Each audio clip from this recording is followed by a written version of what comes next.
ప్రభువైన యేసుక్రీస్తు వారి శక్తి కలిగిన నామములో కూడి వచ్చిన ప్రతి ఒక్కరికి నా ప్రత్యేకమైన వందనాలు చెల్లిస్తున్నాను. ఈ దినం దేవుని యొక్క మాట వినడానికి మన హృదయాలు సిద్ధపరచుకుందాం. మత్తయి సువార్త 24వ అధ్యాయము 37, 38 వచనాలలో ప్రభు మాటను ఒక్కసారి చదువుకుందాం. Matthew gospel chapter 24 verse 37 and 38. 34 మరియు 37, 38 వచనాలు. నోవాహు దినములు ఎలాగుండునో, నోవాహు దినాల్లో ఎలా ఉండేదో మనుష్య కుమారుని రాకడయును అలాగే ఉండును. ఓకే. జలప్రలయమునకు ముందటి దినములలో నోవాహు ఓడలోనికి వెళ్ళిన దినము వరకు వారు తినుచు త్రాగుచు పెండ్లి చేసుకొనుచు పెండ్లికిచ్చుచు నుండి జలప్రలయము వచ్చి అందరినీ కొట్టుకొని పోవు వరకు ఎరుగకపోయిరి. వాళ్ళు ఏమేం చేశారు అనంటే తినుచు చక్కగా తింటున్నారు, త్రాగుచు చక్కగా తాగుతున్నారు, పెండ్లి చేసుకొనుచు చక్కగా పెళ్లి చేసుకుంటున్నారు. వివాహ ప్రకటన చదువుతున్నారు, వినండి. డోర్ నెంబర్ 1-10-26/1 రాజుగారి వీధి, శివాజీపాలెం గ్రామము, సీతమ్మధార మండలం, విశాఖపట్నం జిల్లా కాపురసులు శ్రీమతి ప్రభావతి గారు మరియు శ్రీ రామకృష్ణ గారి దంపతుల ప్రథమ కుమారుడు జాన్ సుమంత్ అను ఆయనను. డోర్ నెంబర్ 16-108/4 సుభద్రమ్మ వీధి, సభవరం గ్రామము, గజపతి నగరం మండలం, విజయనగరం జిల్లా కాపురసులు శ్రీమతి రూతమ్మ గారు మరియు శ్రీ బోయజ్ గారి దంపతుల రెండవ కుమార్తె రూతు అను ఆమెయు దేవుని ఏర్పాటు ప్రకారం పరిశుద్ధ గృహస్థు జీవనంలో ప్రవేశించుటకు ఉద్దేశిస్తున్నారు. వీరి వివాహమును 31వ తారీఖు జూలై నెల 2026 సంవత్సరం హ్యుమానిటీ ప్రార్థనా మందిరం వేదికనందు, బాలశాస్త్రి లేఅవుట్ గ్రామము, చిన్నగదిలి మండలం, విశాఖపట్నం జిల్లాలో ఆంధ్రప్రదేశ్ ప్రభుత్వ లైసెన్స్ పొంది ఉన్న బ్రదర్ టి ఆలివ్ గ్రీన్ గారిచే జరిగించుటకు నిశ్చయించడం అనేది. వారు ఈ వివాహ దాంపత్యంలో ప్రభు నామందు ప్రవేశించి అందులో వర్ధిల్లినట్లు వారి కొరకు ప్రార్థన చేయవాలని కోరుచున్నారు. వీరు జతపరచబడకూడదని న్యాయమైన హేతువును ఎవరైనా కనపరచగలిగిన ఎడల అటివారు తమ ఆక్షేపణను రుజువులతో సాక్ష్యములతో వివాహ దినం అనగా 31వ తారీఖు 7వ నెల 2026లోగా తెలియచేయాలని హెచ్చరించుచున్నాను. ఇది జాన్ సుమంత్ మరియు రూత్ల వివాహ విషయమై చేయుచున్న మొదటి ప్రకటన. 5వ తారీఖు 7వ నెల 2026 సంవత్సరం. చదివిన వారు ఆలివ్ గ్రీన్. ఏ రోజులు? నోవహు రోజులు. ఆ రోజుల్లో ఏం జరిగింది? పెళ్లి చేసుకొనుచు పెళ్లికి ఇచ్చుకొనుచు. ఇక్కడ ఎవరు చేసుకుంటున్నారు, ఎవరు ఇచ్చుకుంటున్నారు? ఇద్దరిలో పెళ్లి కొడుకు పేరు జాన్ సుమంత్, పెళ్లి కుమార్తె పేరు రూతు. ఎవరు చేసుకుంటున్నారు, ఎవరు ఇచ్చుకుంటున్నారు? జాన్ సుమంత్ గారు చేసుకుంటున్నారు, రూతు గారు ఇచ్చేది అమ్మాయి, తీసుకునేది అబ్బాయి. అమ్మాయిని ఇచ్చుకోవాలి, ఇచ్చేసుకోవాలి. ఆడపిల్ల కదా, ఏడపిల్ల కాదు, ఆడపిల్ల. పుచ్చుకునేది అబ్బాయి, తీసుకునేది పెళ్ళికి ఇచ్చుకుంటూ వివాహానికి తీసుకుంటూ. సో ఈ ఏ రోజుల్లో ఉన్నాయి అనంటే నిజానికి నోవహు కాలంలో ఉన్నాయి. మరి నోవహు కాలంలో దీన్ని రికార్డ్ చేయడానికి దేవుడు ఏదో ఆలోచన కలిగి ఉన్నాడు. ఎందుకంటే ఈ విషయం రిఫర్ చేస్తున్నది యేసు ప్రభు వారే రిఫర్ చేస్తున్నాడు. ఎందుకు ఈ విషయాన్ని రిఫర్ చేస్తున్నాడు అంటే, మ్యారేజెస్ అన్ని రోజుల్లోనూ జరుగుతాయి, అన్ని కాలాల్లోనూ జరుగుతాయి, అన్ని యుగాల్లోనూ జరుగుతాయి వివాహాలు అనేవి.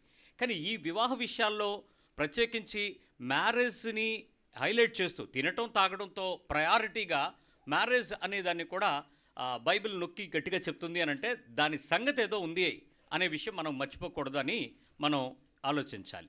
ఈ నోవహు రోజుల్లో జరుగుతున్నటువంటి ఈ వివాహానికి సంబంధించిన కాలపు పరిస్థితులు ఒక్కసారి ఎలా ఉండేవి అనేవి కొద్ది నిమిషాలు దాన్ని ఆలోచన చేయడానికి ముందుగా ఒక ఉద్దేశాన్ని, దేవుని యొక్క దైవికమైన ఉద్దేశాన్ని చూడటానికి ప్రయత్నించేద్దాం. మా ఆదికాండము 2వ అధ్యాయం, జెనసిస్ చాప్టర్ 2, 2వ అధ్యాయం 21వ వచనం. అప్పుడు దేవుడైన యెహోవా 20 కూడా చదివేస్తావా? అప్పుడు ఆదాము సమస్త పశువులకును ఆకాశ పక్షులకును సమస్త భూజంతువులకును పేర్లు పెట్టెను. అయినను ఆదామునకు సాటి అయిన సహాయం అతనికి లేకపోయెను. సాటి అయిన సహాయం కావాలని ఆదాము మొర్ర పెట్టెను, అతనికి లేకపోయెను. ఎవరు చూశారు లేదని? దేవుడు చూసి నీ కుటుంబాన్ని కట్టాలనుకోవటం, దేవుడు చూసి నీ వ్యక్తిగత జీవితాన్ని సిద్ధపరచాలనుకోవటం, దేవుని హృదయంలో నుంచి నీ జీవితానికి కావలసిన ఎముకను లేక ఆ శరీరాన్ని లేక ఆ భాగస్వామిని నీ కుటుంబానికి కట్టాలి అనుకోవటం దైవ ప్రణాళిక. ఇదే విషయాన్ని మానవులుగా వయసు అయిపోతుంది కాబట్టి మనం ఖచ్చితంగా పెళ్లి చేసుకుని తీరాలి కాబట్టి ఒంటరిగా ఉండడం మంచిది కాదని దేవుడు తర్వాత ఆలోచించాడు కాబట్టి అని వెతుక్కోవటం మరొక ప్రణాళిక.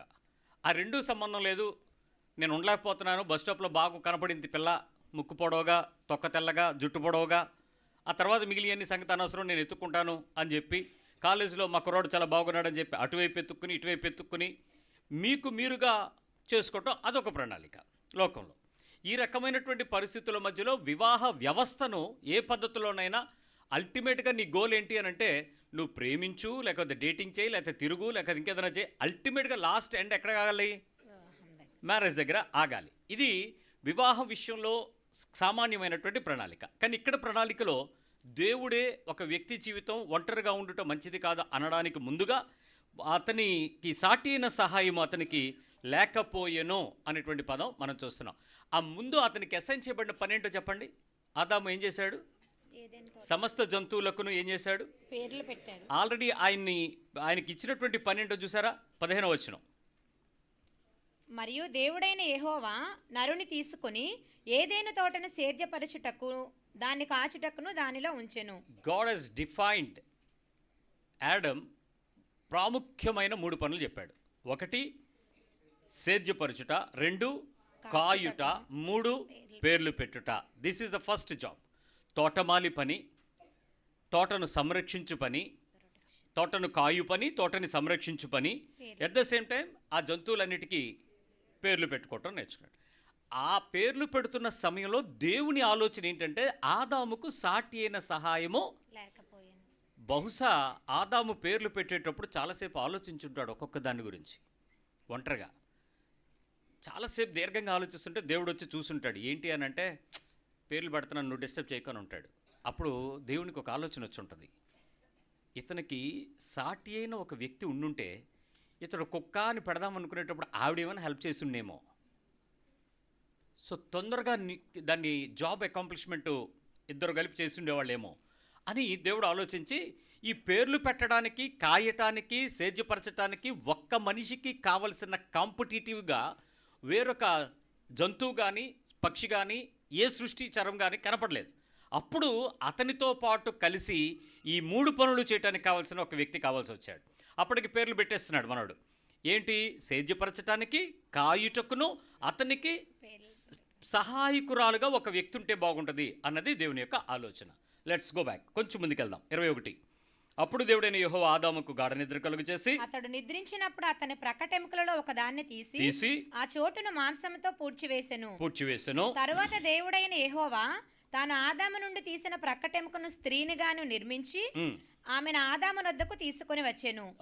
నిద్రపోతున్నటువంటి ఆ నిద్రపుచ్చబడినటువంటి ఆ వ్యక్తి దగ్గరకు ఆ మనిషి వచ్చింది. ఏమన్నాడు అప్పుడైనా? అప్పుడు ఆదాము ఇట్లనెను, నా ఎముకలలో ఒక ఎముక, నా మాంసములో మాంసము, ఇది నరుల్లో నుండి తీయబడను గనుక నారి అనబడును. ఎవరు చెప్పారు ఈ విషయం? ఆదాము అన్నాడు అన్న విషయం దేవుడు మోషేకి చెప్తే మోషే ఈ పుస్తకంలో ఈ అధ్యాయంలో రాస్తున్నాడు. ఇది గమనించండి ముందు. సో దాని తర్వాత 24వ వచనం చదువుదాం. కాబట్టి పురుషుడు తన తండ్రిని తన తల్లిని విడిచి తన భార్యను హత్తుకొనును, వారు ఏక శరీరమై యుందురు. ఇప్పుడు ఆదాముకు అవ్వకు తల్లి తండ్రి ఎవరు? ఎవరున్నారు అక్కడ? ఎవరు లేరు. ఎవరు చేశారు వాళ్ళని? ఇప్పుడు దేవుడు ఏం చెప్తున్నాడు? పెళ్ళి ఆ ఇద్దరిని దగ్గర తీసుకొచ్చిన తర్వాత తండ్రిని తల్లిని విడిచి భార్యను హత్తుకో. అని ఇప్పుడు ఆదాము అవ్వ ఎవరెవరిని వదిలేయాలి? మీ ఆర్గ్యుమెంట్ రైటే, దేవుడిని వదిలేయాలి. ఎందుకు వదిలేయాలి? ఆయనే చెప్పాడు కాబట్టి. ఏమని? తల్లి తండ్రి వదిలే భార్యను హత్తుకో. ఇప్పుడు ఆదాము అవ్వను దేవుడు నేను కన్నానని ఎక్కడ చెప్పలా, కాబట్టి అతడు తండ్రి కాదు. కాబట్టి ఆయన ఎవరు అని అంటే నా సృష్టికర్త, కాబట్టి నా దైవము. సో దేవుడిని వదిలేమని చెప్పలా దేవుడు. తల్లి తండ్రి రాలేని టైంలో, లేని టైంలో, అప్పటికే మొదటి ప్రపంచపు సృష్టిలో తల్లిదండ్రులు రాక మునిపే దేవుని యొక్క ఆలోచనలు ఏమైంది? తల్లిని తండ్రిని విడిచిపెట్టి వాళ్ళిద్దరూ, అప్పటికి తల్లిదండ్రులు వచ్చారా? నెక్స్ట్ జనరేషన్ స్టార్ట్ అయిందా? నోవా కాలం సంపన్నమైందా? ఏమీ తయారవునప్పుడు దేవుడు ఒక ఆలోచన చేసేసి చెప్పేస్తున్నాడు, ఇది నా సృష్టి, దాని ఫ్యూచర్ ఇలా ఉంటుంది, ఎప్పుడైనా వాళ్ళు ఒక వివాహ వ్యవస్థలకు వెళ్ళినప్పుడు వారిద్దరిని కలపడానికి నేను ప్రయత్నం చేసినప్పుడు, ఒక స్త్రీని ఒక పురుషుని కలిపినప్పుడు వారిద్దరూ కలుసుకున్న తర్వాత వారిద్దరి పట్ల నా ప్రణాళిక విస్తరించాల్సని నేను అనుకున్నాను. కాబట్టి ఆ ప్రణాళికకు ఆటంకపరిచే అవకాశం ఉన్న తల్లి కానీ తండ్రి కానీ ఉన్నట్లయితే వారిని విడిచి వారిద్దరూ కూడా హత్తుకొని ఒకే శరీరంలాగా ఏక శరీరంగా వారు బ్రతుకుతారు. ఇది దైవికమైన సంకల్పం అని చెప్పి కింద వచనం 25 వచనం. జనరల్గా మ్యారేజెస్లో చదివేటువంటి ప్రథమ భాగం ఇదే. 24 వరకు చదువుతారు, కానీ 25 కూడా చదవాలి. 25లో ఏముందో చూద్దాం. అప్పుడు ఆదామును అతను భార్యయు వారిద్దరూ దిగంబరులుగా నుండిరి, అయితే వారు సిగ్గు ఎరుగక ఉండిరి. వాళ్ళిద్దరూ ఎలా ఉన్నారని అందరికీ తెలుసు. దిగంబరులుగా. ఆదాముకి తెలుసా బట్టలు లేవని తెలుసు, అవ్వకి తెలుసా బట్టలు లేవని తెలుసు, వాళ్ళిద్దరికి బట్టలు లేవని తెలుసు. కానీ వాళ్ళిద్దరికి ఏం లేదు, లోపల సిగ్గు లేదు. దాచుకోదగిన దాపరికాన్ని కలిగి ఉండాల్సిన, దాచుకోవడానికి చెయ్యవలసిన చెడ్డ పనికి చేసి దానివల్ల వచ్చేటువంటి సిగ్గు అనేది, లేక బిడియం అనేది, లేక భయం అనేది, లేక ఆందోళన అనేది వాళ్ళకి ఎరుగక ఉన్నారు. ఎందుకు? వాళ్ళిద్దరి మధ్యలో ఏం లేదు, ఏ తప్పు లేదు, ఏ దాపరికం లేదు, అంత ఓపెన్గా ఉన్నారు. భార్యాభర్తల జీవితంలో ఉండవలసిన ప్రాథమికమైనటువంటి స్థాయి దాపరికము లేని, అన్యోన్యత కలిగిన, సిగ్గులేని, భయపడని, సిగ్గుపరచబడని సంబంధం కలిగి ఉండాలి. ఇది దేవుని యొక్క ఉద్దేశం. వాళ్ళిద్దరి మధ్యలో ఏ దాపరికం ఉండడానికి వీల్లేదు. కానీ ఈ రోజుల్లో ఎంత దాపరికం తెలుసా? ఈ ఫోన్లో ఆవిడికి తెలియదు, ఈడి మెయిల్ ఐడి ఆవిడికి అతనికి తెలియదు, ఈ ఇన్స్టాగ్రామ్ ఈవిడిది, ఆయన సర్కిల్ ఆయింది. సిగ్గు ఎరుగక ఉన్నారా, సిగ్గు పడుతూ ఉన్నారా మనకు తెలియదు. సరే, ఈ సీక్రసీని బైబిల్ చెప్పేటువంటి వివాహ వ్యవస్థకు దేవుడు ఎలా ఆలోచించాడో ఒక మాట చెప్తాను, వినండి. నిజానికి ఈ విషయాన్ని మీరు హత్తుకునేటప్పుడు, ఆలోచించేటప్పుడు, తల్లిదండ్రులు లేనప్పుడు వచ్చినటువంటి దైవికమైనటువంటి ఈ ఆజ్ఞ ఎలాంటిదో మీరు తెలుసుకోవాలి. భార్యాభర్తలు ఇద్దరి యొక్క వైవాహిక సంబంధం గురించి దేవుని యొక్క దైవికమైన ఉద్దేశం ఎలా ఉందంటే, మొట్టమొదటిది వారిద్దరూ ఒకరినొకరు హత్తుకుని ఉండాలి. ఎలా ఉండాలి? హత్తుకుని. వారిద్దరూ ఒకరినొకరు ఎరిగి ఉండాలి. బైబిల్ పదాలు చెప్తున్నాడు, ఎరిగి ఉండుట, ఎరుగుట. భార్య గురించి భర్త ఎరగాలి, భర్త గురించి భార్య ఎరగాలి. ఎరుగుట అనేటువంటి పదం యొక్క ఉద్దేశం ఏంటంటే, the total body, the total mind, వాళ్ళ మైండ్ సెట్, వాళ్ళ ఫిజికల్ ఎనాటమీ రెండూ కూడా పురుషుడు స్త్రీ, స్త్రీ పురుషుడు ఎరిగి ఉండాలి. దట్ మీన్స్ వాళ్ళిద్దరి మధ్యలో ఒకరి అవసరతలేంటి, ఒకరి ప్రాముఖ్యతలేంటి ఇద్దరికీ తెలిసి ఉండాలి. అది ఎరుగుట. నిజానికి చాలామంది భార్యలకు భర్తల యొక్క వీక్నెసెస్ తెలుసు, వారి స్ట్రెంగ్స్ తెలియదు. చాలామంది భర్తలకు భార్య తాలూకా అవసరతలు పట్టుకోవటం చాలామంది ఫెయిల్ అవుతారు. అందుకే ఇన్స్టిట్యూషన్ ఫెయిల్ అయిపోతూ ఉంటుంది. మూడోది, మొదటిది హత్తుకుంట, రెండు ఎరుగుట, మూడోది కూడుట. కూడుట అనేది సెక్షువల్ ఇంటిమసీ, శారీరకమైన మంచి సంబంధాన్ని పరిపూర్ణతతో వైవాహిక పరిశుద్ధత ద్వారా ఒకరినొకరు లైంగిక సంపర్కము కలిగి ఉండినట్లు దైవ నిర్ణయం. కూడుట, భార్య భర్తను కూడుకొనుట, ఇది యానిమల్కి కూడా వాడేటువంటి పదమే, కూడుట. నాలుగోది కలయుట, వారిద్దరి యొక్క కలయిక దైవికమైన చిత్తము అని చెప్పగలిగేది కలయిక. ఈ నాలుగింటిలో శరీరము, ఆత్మ, మనస్సు మరియు వారి సంబంధం నాలుగు కలిసి ఉంటే ఇది దేవుని యొక్క ప్రణాళిక. ఆదాము దగ్గరకు అవ్వను తీసుకొచ్చినప్పుడు సాటి అయిన సహకారిగా దేవుడు తయారు చేశాడే తప్ప ఆదాము గొప్పవాడుగాను, అవ్వను చిన్నదానిగాను, అవ్వ డామినేట్ క్యారెక్టర్గాను, ఆదాము యూజ్లెస్ క్యారెక్టర్గాను ఎక్కడ తయారు చేయాల. ఎవ్వరూ కూడా ఎక్కువ తక్కువ అనే భావం దేవునికి లేదు. ఇద్దరూ సాటి అయిన సహకారులుగా, మేటి అయిన సహకారి పురుషుడు, సాటి అయిన సహకారి స్త్రీ. రాసుకోండి ఎక్కడైనా, మేటి అయిన సహకారి పురుషుడు, సాటి అయిన సహకారి స్త్రీ. పురుషుడు పెద్దవాడు, స్త్రీ చిన్నదయ్యింది. మొదట పురుషుడు, తర్వాత స్త్రీ వచ్చింది కాబట్టి. సో ఈ పరిశుద్ధతతో వారిద్దరి జీవితంలో కూడా సిగ్గుపడే పనులు కానీ, సిగ్గుపరిచే విధానాలు కానీ లేని కాపురము వైవాహిక జీవితం. ప్రజల ఆమోదం పొందటం కొరకు పెళ్లి చేసుకోకూడదు. అంటే ఏమనుకుంటారు, ఇన్ని రోజులు కలుసున్నాం, పెళ్లి చేసుకున్న తర్వాత విడిపోదాం కాకూడదు. అది దైవికమైన ఆమోదంతో వివాహ వ్యవస్థలోకి వస్తాం జనరల్గా. సరే, ముఖ్యమైన విషయంకి వస్తున్నా. ఒకసారి దేవుడు గనక ఐక్యపరిస్తే, దేవుడు జతపరిచిన వారిని మనుషులు డాష్ ఏంటది, మ్యారేజ్ సర్టిఫికెట్ ఇచ్చే ఏ పాస్టర్ అయినా ఆ సర్టిఫికెట్లో ఈ పదం చదువుతాడు, దేవుడు జతపరిచిన వారిని మనుషులు వేరుపరచకూడదు. దీని ఉద్దేశానికి చక్కటి గ్రీక్ మీనింగ్ ఏముందంటే, వేరుగా ఉండకూడదు. దేవుడు జతపరిచిన వారు వేరుగా ఉండకూడదు, మొదటి విషయం. దేవుడు జతపరిచిన వారిని ఎవరు వేరు చేయకూడదు, రెండో విషయం. దేవుడు జతపరిచిన తరువాత వారిద్దరూ విడిపోవడానికి అవకాశం లేదు, మూడో విషయం. నాలుగో విషయం, ఏ రకమైనటువంటి సంబంధము వారిని విడగొట్టకూడదు. ఏ మనుష్యుడు అనే పదంలో ఈ 4 ఉన్నాయి. ఈ 4 జరగకుండా వారిని కలిపి కట్టి ఒకే రీతిగా ఏకశరీరంగా మార్చేది వివాహం. ఒకసారి కలిపినటువంటి వివాహాన్ని చులకనగా చూడకూడదు. మ్యారేజ్ని ఏం చేయకూడదు? ఇది ఎవరి చేత ఏర్పాటు చేయబడింది? దేవుని చేత. దైవికమైన ప్రణాళికలో వచ్చిన వివాహ సంబంధాన్ని, వివాహ వ్యవస్థను, వివాహంలో కలపబడినటువంటి కుటుంబాన్ని ఎప్పుడూ కూడా చులకనగా చూడకూడదు. ఎందుకు దాన్ని గౌరవించాలి అని అంటే, మొట్టమొదటిది, వివాహం బంధాన్ని అనైతికంగా చేర్చుకోకూడదు. అనైతికమైన వివాహ బంధము తప్పు. రెండోది, అపవిత్రమైన వివాహ బంధము కూడదు. మొదటిది అనైతికమైనది, నైతికం కానిది. రెండవది అపవిత్రమైనది. మూడవది అక్రమమైన వివాహ బంధము అనుమతించబడదు, అక్రమమైన వివాహ బంధం. నాలుగవది అతిక్రమమైన వివాహ బంధము దేవుడు ఒప్పుకోడు. అతిక్రమించబడేటువంటి వివాహ బంధములు అని చెప్పాలి. ఒకళ్ళైనా ఒకళ్ళు ఎక్కువ పెళ్ళి, ఒకళ్ళే, మరి 2-3 ఒకప్పుడు జరిగింది, చూసి చూడనట్టు వదిలేశాడు. ఇప్పుడైతే అంతటా అందరూ ఆయన నీతిని, నిబంధనను తీసుకోవాలని, వాటిలో స్థిరంగా ఉండాలని దేవుడు కోరుకుంటున్నాడు. సో దాన్ని అతిక్రమించకూడదు. ఐదవది, అభ్యంతరము కాని సంబంధాన్ని అభ్యంతరకరంగా ఎప్పుడు చేయకూడదు. అభ్యంతరకరము కాకుండా దాన్ని కట్టాలి. ఈ 5 విషయాలు వివాహ సంబంధంలో చాలా జాగ్రత్తగా గౌరవ సూచకంగా ఉండాలని దేవుడు కోరుకున్నాడు. ఈ విషయాన్ని బైబిల్ వివాహ వ్యవస్థకు పునాది అయినటువంటి క్రీస్తుతో ఎలా పోల్చాడో చూపిస్తాను. ఎఫ్సి పత్రిక 5వ అధ్యాయంకి రండి. త్వరగా వచ్చేద్దాం, ముఖ్యమైన విషయాలు చెప్పేస్తాను ఈ రోజుతో ఈ అధ్యాయంలో ఉన్న లోక సంగతులు మారుతాయి.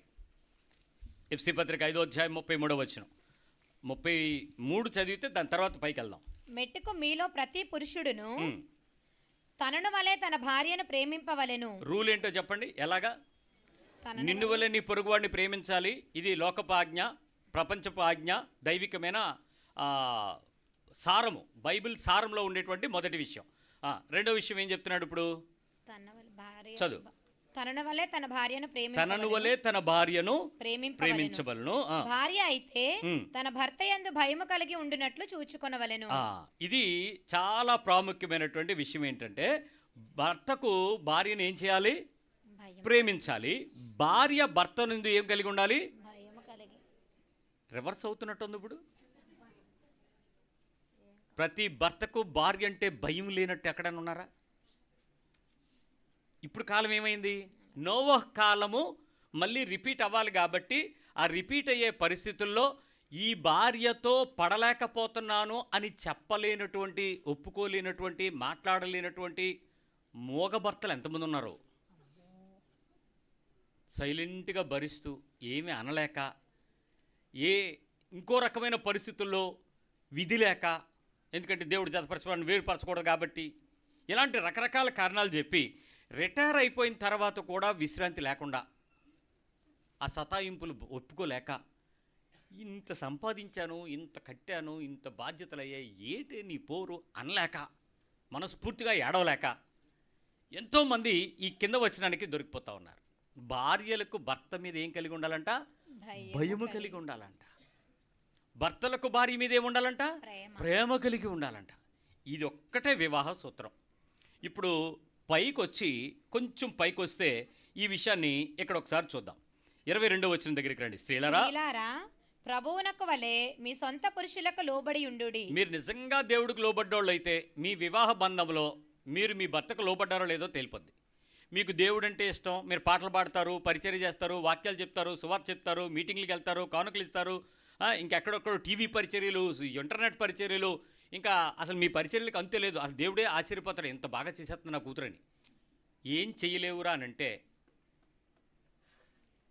స్త్రీలారా ప్రభువునకు వలె మీ సొంత పురుషులకు అది చేయను, అది ఒక్కటి చేయలేను.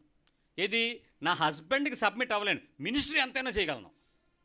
దేవుడు ఏమంటాడు? ఈరోజు నేను ప్రార్థన చేసే, వాక్యం చెప్పే అనేక మంది దైవజనురాళ్ళు ఈ కరగని రాళ్ళు ఎన్ని ఉన్నాయంటే అసలు దేవుని గురించి డబ్బాలు పగలగొట్టేటట్టు ఉపదేశాలు ఇవ్వగలరు, మళ్ళీ ఆత్మసంగతులు చెప్పగలరు, శరీరాన్ని భర్తకు లోబట్టలేక. అది సాతాను పరిచర్య. వైవాహిక సంబంధం యొక్క అనుబంధాన్ని దేవుని యొక్క ఆలోచనలో నుంచి చూడలేని ఒక గుడ్డిది ఒక తేటతల్లమైన పరలోకాన్ని మీకు చూపిస్తాను అంటే నమ్మి చేరే గుడ్డోళ్ల సమూహం అది. అందుకే అంటాడు, ఒక గుడ్డివాడికి ఎలా దారి చూపగలడు? అలాంటి గుడ్డోళ్ళ దగ్గర మీరు వెళ్ళి చప్పట్లు కొడితే మిమ్మల్ని ఏమంటాడు దేవుడు? గుడ్డి సమూహం అని పిలుస్తాడు. జాగ్రత్త సుమి. కింద వచనం, క్రీస్తు సంఘమునకు శిరస్సైనలాగున పురుషుడు భార్యకు శిరస్సై ఉన్నాడు. సంఘానికి క్రీస్తేనా హెడ్? ఇంకెవరైనా ఉన్నారా? చర్చ్ అంతా కూడా administrated and controlled by only Jesus Christ కదా. క్రీస్తుకి మీరు లోబడినట్లుగా సంఘం అంతా కూడా ఏం చేయాలి? అదే విషయం ఇక్కడ అదే అంటాడు. క్రీస్తు శరీరమునకు సంఘమునకు శిరస్సయ్యున్నలాగున, క్రీస్తే శరీరమునకు రక్షకుడై ఉన్నాడు. సంఘము క్రీస్తుకు లోబడినట్లు భార్యలు కూడా ప్రతి విషయంలోనూ తమ భర్తలకు తమ పురుషులకు లోబడవలెను. మీ స్త్రీలు మీ పక్కోళ్ళకి చెప్పండి, పిల్లలు మీరు కూడా చెప్పండి. నువ్వు పెళ్ళి అవుతావు కదా, తర్వాత చెప్తు కానీ చెప్పు, పక్కోళ్ళకి చెప్పు. ఏముంది ఇక్కడ? స్త్రీలు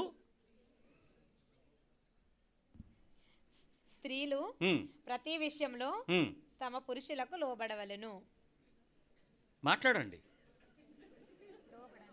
ఒక్కొక్క విషయం కాదు, మీకు నచ్చిన విషయం కాదు, మిమ్మల్ని పుట్టిటి పంపుతానంటే లోపడ్డం కాదు, మీకు నచ్చిన చీర కొనుక్కోవడానికి వేలకు వేలు ఇస్తానన్నప్పుడు లోపడ్డం కాదు, క్రెడిట్ కార్డు మీ చేతిలో పెట్టినప్పుడు మీ అంత మొగుడు లేడండి అని ఒప్పుకోవడం కాదు. ప్రతి విషయంలోనూ నువ్వేం చేయాలట? That's a condition. వివాహము యొక్క నియమము, ఒక నీతి, ఒక శరీరాన్ని తయారు చేసినప్పుడు దేవునికి ఉన్న ఆలోచన చెప్తున్నాడు. పౌలు చాలా పరిశుద్ధమైనటువంటి ప్రసంగం చేస్తున్నాడు ఈ విషయంలో. ఇంకా కొంచెం పక్కకి రండి. పురుషులారా మీరును మీ భార్యలను ప్రేమించుడి. ఏం చెప్పండి, మీరు చెప్పుకోండి. నువ్వు చెప్పరా, పక్కోడి కాడికి పెళ్ళవుద్ది రేపు. నువ్వు నీ పెళ్ళయ్యాక నీ భార్యనే ప్రేమించాలని చెప్పు. నువ్వు కూడా చెప్పాడికి గుర్తుంటది. అటువలే క్రీస్తు కూడా సంఘమును ప్రేమించి, అది కళంకమైనను, ఒక్క నిమిషమేనండి, అది కళంకమైనను ముడత అయినను అట్టిది మరి ఏదైనను లేక అనే పదానికి ఒక సర్వైన నిర్వచనం చెప్తాను చూడండి. స్త్రీ బలహీన ఘటం. రేపు నీ భార్య, లేక నువ్వు పెళ్లి చేసుకున్న భార్య, లేక నువ్వు కాపురం చేస్తున్న భార్య బలహీనమైన పరిస్థితుల మధ్య శారీరకంగా కానీ, మానసికంగా కానీ, ఆత్మీయంగా కానీ, లోకపరంగా కానీ, భౌతికమైన జీవితంలో కానీ, కుటుంబపరంగా కానీ, ఆఖరికి తాను మోసం చేసుకునే ఏ ఇతర బలహీనతలతో కానీ తను పడిపోయిన వేళ, మచ్చపడిన, మడతపడిన, కళంకపడిన, అలాంటిది ఏదైనా ప్రపంచానికి ముద్ర వేయబడిన యేసుక్రీస్తు అయితే ఆమెను వ్యభిచారంతో పట్టబడిన ఎదురుపడిన స్త్రీని ప్రేమించి నేను క్షమించానని చెప్పగలిగినట్లు ఒక పురుషుడు తన భార్యకు మచ్చబడిన, మడతపడిన, ముడతపడిన, కళంకమైన అలాంటిది ఇంకా ఏదైనా జరిగినా నీవెప్పటికీ క్రీస్తులాగా నీ భార్య నువ్వేం చేయాలి? ఏం చేయాలి? ఏం చేయాలి పురుషులారా? సాయి వినపడుతుందా? ఏం చేయాలి? ఖచ్చితంగా ఏం చేయాలి? ప్రేమించాలంటే ఎలా ప్రేమించాలి? క్రీస్తు సంఘాన్ని ప్రేమించినట్లు. వ్యభిచారి యేసు ప్రభు దగ్గరికి వస్తే క్షమించినట్లు నీ భార్య చేస్తుందని నేను చెప్పట్లా. ఏ పరిస్థితుల్లో జరిగినా, ఏ పరిస్థితుల్లో తను మోసగించబడినా, ఆదాము మోసపరచబడలేదు కానీ అవ్వ ఏ డిసిషన్ తీసుకునేటప్పుడు ఒక చిన్న విషయానికి లోబడిపోవచ్చు. ఫేస్బుక్లో ఎవరితోనో ఏదో మాట్లాడుతున్నది జరగచ్చు, ఏదో పరిస్థితులతో ఇన్స్టాగ్రామ్లో ఎవరితోనైనా ఆ ప్రైవేట్ అకౌంట్ మెయింటైన్ చేయొచ్చు, కొన్ని సీక్రెట్ ఫైల్స్ మెయింటైన్ చేయొచ్చు, నీకు తెలియకుండా ఏదో జరగచ్చు. ఇక్కడ నేను జరిగిందని చెప్పట్లా, ఏ పరిస్థితుల్లోనైనా ఆమె డబ్బులు తను దాచి తన పుట్టింటికి రహస్యంగా పంపించవచ్చు. ఏమైనా మడత, ఏదైనా ముడత, ఏదైనా కళంకం, ఏదైనా బలహీనత, ఏదైనా తొందరపాటు, ఏదైనా పరిస్థితి చేస్తుంది. నేను మీకు టేక్ ఇట్ గ్రాంటెడ్ కాదు, అలాంటి పనులు చేయొద్దని బైబిల్ ముందు మీకు చెప్పింది. అలాంటివి జరగవలసిన పరిస్థితి వస్తే ఈమె ఈ తప్పు చేసింది కాబట్టి, ఇది వ్యభిచారం చేసింది కాబట్టి ఈ కారణం చేత నేను విడిపోవచ్చు. No, nothing doing. ఆమెను పరిశుద్ధపరచటానికి వాక్యమును ఉదక స్నానము చేత కడిగి ఏం చేశాడంట? నీటితో కడిగాడంట. అప్పుడు నీ భార్య నువ్వేం చేయాలో తెలుసా? క్రీస్తు ప్రేమించినట్టు కూర్చోబెట్టి, అమ్మా దేవుడు నిన్నెంతో ప్రేమిస్తున్నలాగా నాకు ఇచ్చాడు, నువ్వు చేసిన తప్పును బట్టి నేను నిన్నేం విడిచిపెట్టను, నిన్నేం కొట్టను, నిన్నేం కోర్టుకి ఏడవను, నాకేం డైవర్స్ అక్కర్లేదు, నేను నిన్ను బాగు చేసుకుంటాను, వాక్యం ఇలా చెప్తుంది కదా, నేను నిన్ను ఏం కావాలో నేను ప్రేమిస్తానమ్మా, నేనేం తక్కువ చేశానో నాకు చెప్పు, నేను ఎక్కడ నీకు టైం ఇవ్వలేదు, ఎక్కడ నీకేం కావాలి, ఏం చేస్తే నీవి బలహీనత నుంచి బయటకు వస్తావో.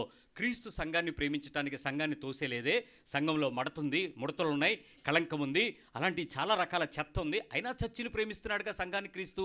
అలా నేను కూడా నిన్ను ప్రేమించి నిన్ను దేవుని యొక్క మార్గంలోకి తెచ్చుకుంటాను తల్లి, దయచేసి నువ్వు బలహీన పడకరా, నువ్వేం కంగారు పడకరా అని ఆమెను పరిశుద్ధపరిచి దేవుని పద్ధతిలో మార్గంలోకి తెచ్చుకోవాలి. అది పురుషుడు, అది క్రీస్తు, అది తల. అంతేగాని ఎప్పుడు తప్పు దొరుకుద్దా అని ఎతికి దొరకంగానే పుట్టింటికి లెటర్ రాసి అందరినీ పంచాయతీలో పెట్టి దాన్ని పోలీస్ స్టేషన్ తీసుకెళ్ళి రాసి రంపాన్ని పెట్టి ఇది ఇలాంటిది అని చెప్పి బజార్లో ముద్రేసి ఆల్రెడీ నీకు ఒక అకౌంట్ ఉంటుంది, ప్రైవేట్ అకౌంట్, దాన్ని పిలిచి లైన్లో పెట్టుకోక ఇది కుదరదు. వివాహము యొక్క పరిశుద్ధతలో భంగము కలిగించేటువంటి పరిస్థితిని మీరెవరూ తీసుకోకూడదని ముందుగా భార్యలకి చెప్పి తర్వాత భర్తలకు చెప్పాడు. వాక్యం అర్థమైందా? ముందు పురుషులకు చెప్పలే, ముందు స్త్రీకి చెప్పాడు. ఎందుకు? అది ఎంత బలహీనమైన పరిస్థితుల్లోకి ఏర్పడవుతుందో చూపించి దాని విషయాన్ని మనకు చెప్తున్నాడు. సో ఆ విషయాన్ని సంఘముగా ఆయన దాని ఎదుట నిలబెట్టాలని వాక్యంతో పవిత్రపరిచి పరిశుద్ధపరచడానికి దాని కొరకు తనను తాను మళ్ళీ చెప్పండి, తనను తాను. యేసుప్రభు ఏం చేశాడు సంఘం కోసం? నువ్వు ప్రాణం పెడతావా, ప్రాణం తీసేస్తావా? క్షమించండి, ఇప్పుడు వాళ్ళు ప్రాణాలు తీసేస్తున్నారు, అది వేరే విషయం. ప్లాస్టిక్ డబ్బాలు, కాంక్రీట్ డబ్బాలు తీసుకెళ్ళి తలకాయలు సపరేట్ చేసేడాలు, ఫ్రిడ్జ్లో పెట్టేడాలు, రైల్లో పెట్టేడాలు. ఈ మధ్య ఇంకా కొత్త కొత్తవి. అల్లం చారు పెట్టిందంట, ఇవాళ పేపర్ వెళ్ళదా? అల్లం చారు పెట్టి అందరికీ ఇచ్చి వదిన టేస్ట్ చూడు అని చెప్పింది. ఎందుకంటే భర్తను ఆల్రెడీ చంపేసింది రాత్రి. ఆ శవం లోపల ఉంది, బయట అందరికి అల్లం చారు పంచింది, పొద్దున్న అందరితో హాయిగా కాఫీ తాగింది, చాలా ప్రశాంతంగా ఉంది. ఆ తర్వాత చెప్పిందంటే నిద్రలో లేట్లేదు మా ఆయన వచ్చి లేపండి అని. ముందు రోజు రాత్రే మనుషులు వచ్చారు, దాన్ని వేసేశారు, అటు పోయాడు. అంతా కలాసి బలమైనడు. అలాంటి ఏం చేశారు మొత్తానికి. రక్తం తుడిచేసింది, కడిగేసింది, చీపురు పక్కింట్లో అడిగింది. అంత పర్ఫెక్ట్. అంటే ఈ రకమైనటువంటి పరిస్థితుల్లో వైవాహిక పరిశుద్ధతను భంగం కలిగించేటువంటి నేటి కాలానికి ఏంటి వాళ్ళిద్దరి మధ్యలో సెపరేషన్ అంటే మ్యారేజ్. ఇప్పుడు మీకు ఆశ్చర్యకరమైన సంగతి చెప్పనా? ఈ వివాహ వ్యవస్థను ఎంతగా దేవుడు కాపాడాలనుకుని ఈ విషయాన్ని సంఘానికి క్రీస్తుకి ముడిపట్టి వివాహ వ్యవస్థను హైలైట్ చేస్తుందో బైబిలు, ఆ అక్రమమైన ఆ వివాహ బంధాన్ని చులకనగా చూస్తూ గౌరవించక అసహ్యంగా బలహీనమైన పరిస్థితుల్లో చూసుకునేటువంటి ఏ పరిస్థితి అయినా యేసుక్రీస్తుకి సంఘానికి మధ్యలో ఉండేటువంటి ఆ తారతమ్యం తెలుసుకోకుండా మీరు మీ ప్రవర్తనల్లో మీ కుటుంబ వ్యవస్థలో గనక ఆ విలువను మీరు ఇవ్వకపోతే, స్త్రీలకు చెప్తున్నాను, పురుషునికి మీరు విలువ ఇవ్వకపోతే, పురుషులకు చెప్తున్నాను మీరు మీ స్త్రీని గౌరవించకపోతే, ఈ బంధం అనేది దేవుని యొక్క కోరికకు వ్యతిరేకంగా మారుతుంది. దేవుని మైండ్ సెట్ ఆలోచనల నుంచి ఉద్భవించినటువంటి ఈ ప్రణాళికకు ఇది అపోజిషన్గా మారిపోద్ది. దీన్ని మనం చాలా జాగ్రత్తగా మార్చుకోవాలి. ఈ మార్చుకోవాల్సిన విషయం గురించి బైబిల్ చెప్పేటువంటి పరిస్థితి ఏంటంటే, మీరు అర్థం చేసుకోవడానికి చెప్తున్నాను. ఒకసారి మ్యారేజ్ అయ్యింది, వివాహం అయ్యింది, అయిపోయిన వెంటనే ఈ అబ్బాయి ఆ అమ్మాయిని తీసుకున్నాడు. అబ్బాయితో బాబా పిప్పి డుండుం అయిపోయింది. ఏదో గొడవ వచ్చింది, విడిపోయారు. వివాహ బంధం యొక్క గొప్పతనం ఏంటి, వివాహాలకు ఇచ్చుకుంటూ పుచ్చుకుంటూ అంటే ఏంటో తెలుసా? ఈరోజు ప్రపంచం ఈ డైవర్స్ అనే పదానికి చాలా తెగబడి ప్రపంచంలో స్టార్ట్ అయింది. ఎంత ఎక్కువయిందో విడిపోతున్నటువంటి కుటుంబంలో అదే వ్యక్తిని, వివాహం చేసుకోకుండా ఉన్న వ్యక్తుల్ని మీరు 100 మందిని డైవర్స్ తీసుకున్నటువంటి లేకపోతే విడిపోయినటువంటి విడిగా ఉన్నటువంటి చూస్తే ఈ విడిగా ఉన్న వాళ్ళలో 98 మంది మళ్ళీ పెళ్లి చేసుకుంటున్నారు. ఇద్దరే ఉండిపోతున్నారు. ఆడ ఎంత బాధపడి ఉండిపోయాడో తెలియదు కానీ ఈ 98 మంది మాత్రం మళ్ళీ తప్పకుండా పెళ్లి చేసుకుంటారు. ఈ పెళ్లి చేసుకున్న తర్వాత కూడా మళ్ళీ వాళ్ళకి అన్నీ కోఆపరేటివ్గాను యాక్సెప్టబుల్గాను ఇద్దరు చాలా 1 అకార్డింగ్ టు 1 మైండ్తో ఉంటారా అని అంటే అది కూడా ఉండరు, 100% ఉండరు, మళ్ళీ విడిపోగలరు. ఎంతమంది ఎన్నిసార్లు మ్యారేజ్ చేసుకున్నా విడిపోయినా మళ్ళీ ఎందుకు జరుగుతుంది వివాహం? ఇది నోవహ దినం కాబట్టి. మీరు చూసుకోండి, జరగాలి పెళ్ళి మళ్ళీ హ్యాపీగా జరుగుతుంది. ఏంటి అంటే వాళ్ళ లీస్ట్ బాధపడేటండి, ఆల్రెడీ 2 సార్లు అయింది, ఇప్పుడు ఏముంది భయ్యా నా కదా చేసుకో అంతే వెళ్ళిపోవడమే. ఎందుకు ఈ రకంగా చేసుకోవడానికి ఇష్టపడుతున్నారు? ఈ కడవరి దినాలలో వివాహాన్ని నిషేధించేటువంటి ఒక వర్గం వేరు, నోవహు దినాలలాగా విపరీతంగా వివాహాలు జరగడం అనేది వర్గం వేరు. మీరు ఎప్పుడైనా మీరు ఆలోచించారో లేదో, ఈ వారంతో ముహూర్తాలు అయిపోతాయి అంట కదా. అయిపోతుంది. అధిక మాసం ఆషాఢ మాసం స్టార్ట్ అయిపోద్ది కదా, సో ఇంక పెళ్ళిళ్ళు అయిపోద్ది. ఈ పెళ్ళిళ్ళు ప్రారంభమైన వెంటనే మీరు చూస్తే ఒక్కొక్క ముహూర్తానికి కొన్ని లక్షల పెళ్ళిళ్ళు జరుగుతున్నాయి భారతదేశంలో, ల్యాక్స్. ఎందుకు అని అంటే అదేదో బ్రహ్మముహూర్తం అంటున్నారు, లేకపోతే ఇంకేదో మంచిది అనుకుంటున్నారు, ఇంకా పెళ్ళిళ్ళు లేవు కాబట్టి తొందరగా చేసేసుకుందాం అనుకుంటున్నారు. అయిపోయి ప్రతి సంవత్సరం ఇన్ని పెళ్ళిళ్ళు ఎందుకు జరుగుతున్నాయి? ఇది ఇప్పుడు కాదుగా, ఎప్పటి నుంచో. మనకి ఎప్పుడైనా సమ్మర్ వచ్చిందంటే పెళ్ళిళ్ళు ఉన్నట్టే. వేసవకాలంలో పెళ్ళిళ్ళు ఎందుకు పెట్టుకుంటారంటే అందరూ సెలవులు వస్తాయి, స్కూలు పిల్లలు అందరూ చేరుతారు, పెళ్లి చేసుకోండి. ఈ వివాహ వ్యవస్థ ప్రారంభమైన రోజు నుంచి విపరీతంగా కొనసాగుతూ ప్రజల ఎదుట గుర్తింపు పొంది, ప్రజల ఎదుట రిమార్కబుల్గా వీళ్ళు దేవుని యొక్క పరిశుద్ధమైన ప్రణాళికలోకి వచ్చారు అని చూపించేది ఏదైనా ఉంది అని అంటే అది వివాహమే. గుర్తుపెట్టండి, నీ లైఫ్లో కళ్యాణ గడియల గురించి నేను చెప్పట్లా. మ్యారేజ్ అనేది ఒకసారి నీ లైఫ్లో జరిగింది అని అంటే, జరగడానికి కావాల్సిన ప్రణాళికలు దేవుడు ఏర్పాటు చేసి జరిగిస్తున్నాడు అని అంటే, నీ లైఫ్ని దేవుడు చూసేశాడని అర్థం. ఆదాం దగ్గర మీరు నేర్చుకున్నారు విషయం అది. దేవుడు చూసేశాడు. చూసేసిన తర్వాత నీ దగ్గరికి ఒకసారి కనెక్ట్ చేసిన తర్వాత నువ్వు విడిగా కానీ, విడగొట్టుకోవడానికి కానీ, వేరుగా ఉంచడానికి కానీ, వేరు చేసుకోవడానికి కోర్టు మెట్లు ఎక్కడం కానీ జరగడానికి వీల్లేదు. అవకాశం లేకపోతే అది వేరే విషయం, కానీ అవకాశం ఉన్నంత వరకు నువ్వు ఈ పనిని ఏ రోజు కూడా చేయటానికి వీల్లేదనే విషయాన్ని గమనించండి. అయితే ఇక్కడ ప్రాబ్లం ఏంటో చెప్పాలి. ఇక్కడ మిమ్మల్ని మీరు పెళ్లి చేసుకోవడం తెలుసా? విన్నారా అసలు ఆ పదం? దాన్ని ఏమంటారంటే సెల్ఫ్ మ్యారేజ్ని సోలోగమీ అని అంటారు, లేక ఆటోగమీ. సెల్ఫ్ మ్యారేజ్ ఇది రీసెంట్గా జపాన్లో ప్రారంభమైంది. ఇండియాలో 2022లో 24 సంవత్సరాల కాశ్మా బిందు అనేటువంటి ఒక హైందవ అమ్మాయి తనను తాను హిందూ పెళ్లి చేసుకుని ఇక నేను పెళ్ళి అయిపోయిందని చూపించింది. 24 years యంగ్ గర్ల్. జపాన్లో ఉంది ఇది. ఇది ఇక్కడ ప్రారంభమైంది భారతదేశంలో. ఇప్పుడు నువ్వు ఎందుకు పెళ్లి చేసుకున్నావు అని ఇంటర్వ్యూ చేశారు ఆవిడ. వచ్చినోడితో పడ్డానికి నాకేమన్నా, నేను ఎందుకు దాసురాలుగా మారాలి అంద అమ్మాయి. అంటే వాలంటరీగా సెల్ఫ్గా తనను తాను పెళ్లి చేసుకోవటం అనేటువంటిది ఒక మనం వినేటువంటి విషయాల్లో ఒక అద్భుతమే. రెండవ విషయం చెప్తాను. ఈ మోనోగమీ అనేటువంటి పద్ధతి దేవుడు ఏర్పాటు చేసినటువంటి పద్ధతి. అంటే ఒక స్త్రీ ఒక పురుషుడిని వివాహం చేసుకోవాలి. ఇది మన బైబిల్ చెప్పేటువంటి పద్ధతి. వివాహ విషయాలలో ఏ కార్యక్రమానికి పేరు లేని ఒకే ఒక పేరు పరిశుద్ధ వివాహం. పరిశుద్ధ గృహప్రవేశం అని విన్నారా? పరిశుద్ధ జ్ఞాపకార్థ కూటం విన్నారా? మనకు బాగా పరిచయాలు ఇవే కదా. ఇంకా ఏమైనా పరిశుద్ధ ఓణీల పండుగ, ఈ మధ్య దరిద్రం పడింది, లుంగీల పండుగ, ఓణీల పండుగ. ఇంకా మా అమ్మగారు ఉదయాన్నే చూపిస్తుంది, ఒరే ఇజ్రాయెల్లో ఓణీ పండుగ అట్రానా, వీళ్ళు నాశనం అయిపోయింది, వాళ్ళని నాశనం చేసేద్దు, వీళ్ళు అక్కడికి వెళ్ళి మొదలెట్టారన్నమాట ఈ సంకరజాతి పనులు. ఈ పరిశుద్ధ అనే పదం క్రైస్తవ విశ్వాసంలో జరిగే ఏ ప్రజల సమూహంలోనూ ఉండదు. మా ఇంట్లో పరిశుద్ధ ప్రార్థన జరుగుతుంది రండి, అది కూడా లేవు. పరిశుద్ధ సంఘ ఆరాధన, అది కూడా లేదు. పరిశుద్ధ వివాహం ఉంది. అంటే వివాహము ఎంత పరిశుద్ధంగా ఉండాలి అన్నది దేవుని యొక్క ఆలోచన. దాన్ని గమనించండి. వివాహ పరిశుద్ధతకు చాలా ప్రాముఖ్యమైన విషయం ఏంటంటే పురుషుడు తన బ్రహ్మచర్యాన్ని కాపాడుకోవట, స్త్రీ తన కన్యత్వాన్ని ఏ పురుషునికి మనసును కానీ శరీరాన్ని కానీ అప్పగించకుండా లైంగిక పరిశుద్ధతను కాపాడుకునుట, అది ఆమె యొక్క శీలాన్ని కాపాడుకోవడం. స్త్రీ తన శీలాన్ని కాపాడుకునుట, పురుషుడు తన బ్రహ్మచర్యాన్ని కాపాడుకునుట. ఒకరికొకరు వివాహం తరువాత, వివాహం జరిగిన ప్రజల ఆమోదం, ప్రభువు ఆమోదం జరిగిన తరువాత ఒకరికొకరు బహుమానంగా వారి కన్యత్వాన్ని, వారి యొక్క బ్రహ్మచర్యాన్ని పంచుకునుట. That is divine marriage. స్త్రీ తన పురుషునికిచ్చే కానుక తన శీలం. పురుషుడు తన క్యారెక్టర్ నుంచి దాచుకున్న తన యవనకాలపు బ్రహ్మచర్యం తన స్త్రీకి బహుమతిగా ఇచ్చుకుంటాడు. ఆ ఎక్స్చేంజ్ జరుగుద్ది పరిశుద్ధ వివాహంలో. అంతేగాని అన్నిటికీ ట్రైలేసి అన్నిటికీ సక్సెస్ అయ్యామో లేదో చూసుకుని ఒకటి డేటింగ్ అని చెప్పి ఆడికి బ్రేకప్ చెప్పి ఇంకొకటికి వెళ్ళి ఇంకొకటితో చూసి వీడితో కూడా మనకు సెట్ అవ్వదని చెప్పి లాస్ట్కి ఇంట్లో గొడవ పెడుతుంటే ఎవడో ఒకటి కౌన్కిస్గా వచ్చాయని చెప్పి ఆడనకాలు తిరిగిపోవడం పరిశుద్ధ వివాహం ఎలా అవుతుంది? మా చేత చేయిస్తారు కానీ కాదు. కాబట్టి జాగ్రత్త. ఇది పరిశుద్ధమైన వివాహం ద్వారా ఈ మోనోగమీని దేవుడు యాక్సెప్ట్ చేశాడు. మూడోది పాలిగైన్. పాలిగ్నీ, GNY. పాలిగ్నీ అంటే ఏంటంటే ఒక వ్యక్తి, పురుషుడు ఎక్కువ మంది స్త్రీలను పెళ్లి చేసుకోవడం. ఆదాశిలా దగ్గర జరిగింది కదా, అలాంటిదన్నమాట. అంటే 2-3 మోర్ దాన్ దట్. అదే విషయాన్ని పాలియాండ్రీ అని పిలుస్తారు. పాలియాండ్రీ అంటే ఏంటో తెలుసా?